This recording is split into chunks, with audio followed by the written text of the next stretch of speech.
La volatilité des cours du pétrole reflète les incertitudes du contexte international. Après avoir décroché en avril dernier, après l'annonce de droits de douane réciproques par le président Trump, ils ont gagné une dizaine de dollars durant les 12 jours du conflit entre l'Iran et Israël, avant de rechuter depuis l'accord de cessez-le-feu. De fait, les fondamentaux du marché pétrolier sont fragiles et, sous réserve que les tensions au Moyen-Orient se stabilisent, le cours du Brent est attendu à 65 dollars en moyenne en 2025-2026 contre 79,8 en 2024. Pour les pays du Golfe, où les hydrocarbures génèrent 60% des revenus du gouvernement et 70% des recettes d'exportation, les conséquences seront multiples. Afin de mesurer le degré de vulnérabilité de ces économies, nous utiliserons la notion de point mort ou break-even price, simplement appelé break-even en français.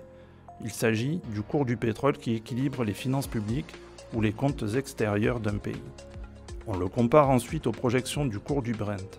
Si le break-even se situe en dessous, l'économie dispose de marge de manœuvre, et inversement, s'il est au-dessus. Plusieurs enseignements se dégagent de ce graphique.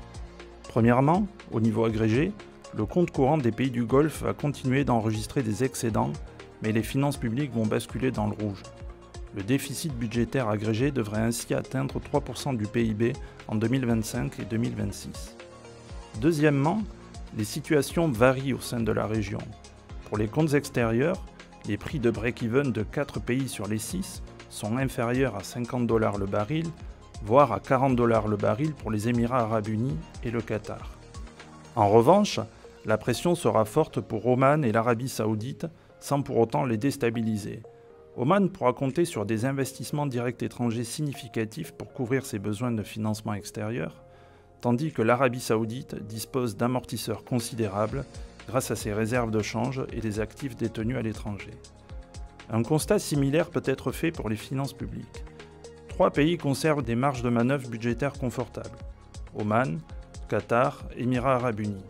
Il convient d'ajouter le Koweït, dont les comptes publics sont renforcés par les importants revenus du fonds souverain. Bahreïn est le plus vulnérable, mais la situation reste tenable grâce au soutien des autres pays du Golfe.